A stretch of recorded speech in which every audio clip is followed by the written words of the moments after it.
Let's discuss this issue of social spending versus fiscal constraints further. So, according to the SCAP report, the social spending is defined as public spending on education, healthcare, and social protection. And they argue that it is a very viable instrument to reduce poverty. So, how does spending on poor people, on social services reduce poverty? So, SCAP argues that there are more contributions from the poor. So, if poor are well educated, poor are healthy, they will contribute to the economy more. Secondly, there will be less conflict.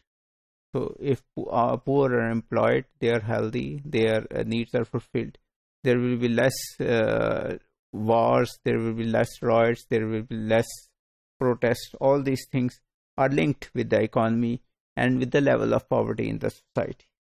Then, of course, the third one is increased productivity. So, if poor in Pakistan currently, the most people don't study after primary.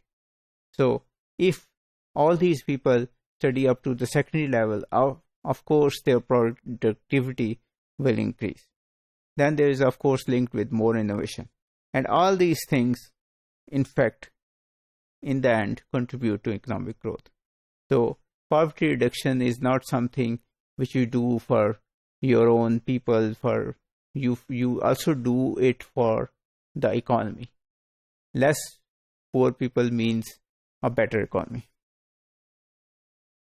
So, the idea is, it's not that this is what Pakistani governments have thought for last 70 years, that if we have more economic growth, then we will increase the social spending and then it will lead to poverty reduction.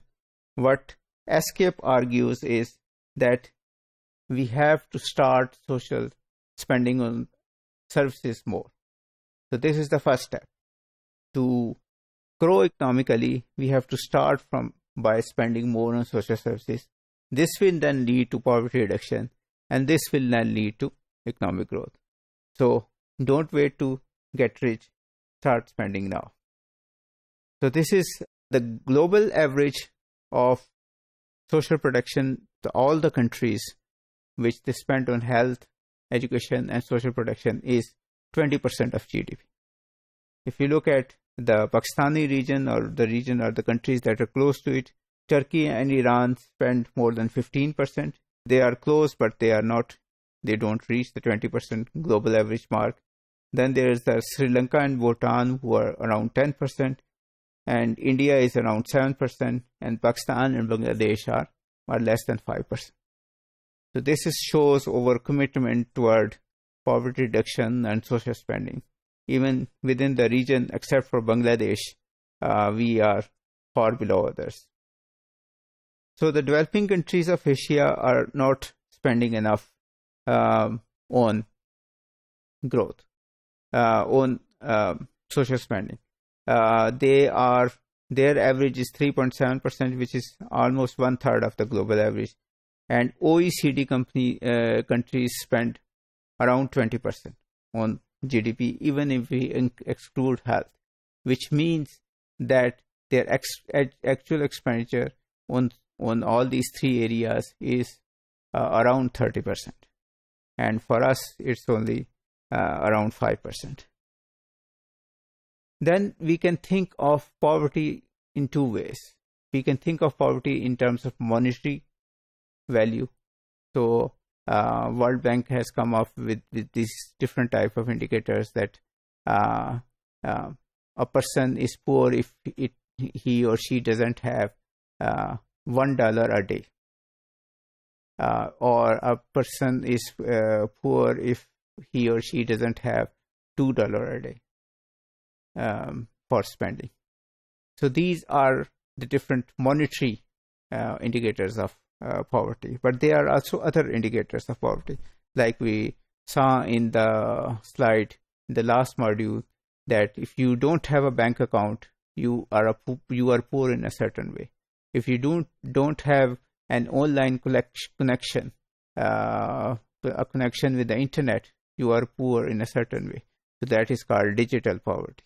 If you don't have access to health, even if you have money, even then you are poor. If you don't have sanitation, you live in an area, you have money and wealth, more than $2 a day, but you don't have sanitation, you are poor. So if you look at this graph, Pakistan is in the right quadrant with Indonesia, Nepal, and Bangladesh. So here we can also see that again Pakistan is in a group which is poor in both ways. So there are lots of monetary poverty, but there are also lots of other types of poverty, which the escape calls deprivations. Another indicator of poverty is HTI, or not only poverty but also social spending, and how human development is increasing. And human development is measured by this Human Development Index, which was thought of or established by two people, one Pakistani and one Indian, Mahbubul Haq, who was for a time the finance minister of Pakistan, and then Amartya Sen, who won the Nobel Prize for economics in the early 2000s. So both these gentlemen came up with this idea that we should not look at GDP to compare countries. So we should compare countries not only on GDP but also on other indicators like health and education. So they developed this index, and it's based on health, income, and education. And health is measured in terms of life expectancies.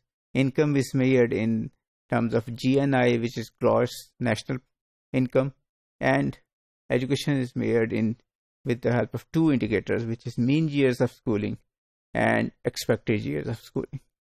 So all these indicators, a geometric means of all these indicators is taken, and then they come up with a figure. So if we look at the HTI of Pakistan starting in the last 27 years, from 1990 to 2017, we can see that in all areas we have improved. So we have improved in terms of life expectancy, we have improved in terms of education, we have improved in terms of gross national income. But overachievements are more in life expectancy and GNI as compared to education. So overall HTI number has not increased as much as it should have been because of the fact that our education is abysmally low. So we have a very low literacy rate, and most of our children don't go beyond the primary level. And if we compare, this is a comparison between the Pakistan, Bangladesh, and India. And if you look at them, Pakistan was initially in between India and Bangladesh. Bangladesh was lower than us. India was a little bit higher. But over the years, Pakistan has gone down, or Pakistan has progressed not as much as India and Bangladesh have. So their figure has improved, and our figure has also improved, but not as much. So this shows that we are spending less, or we are spending less effectively on social services as compared to India and Bangladesh.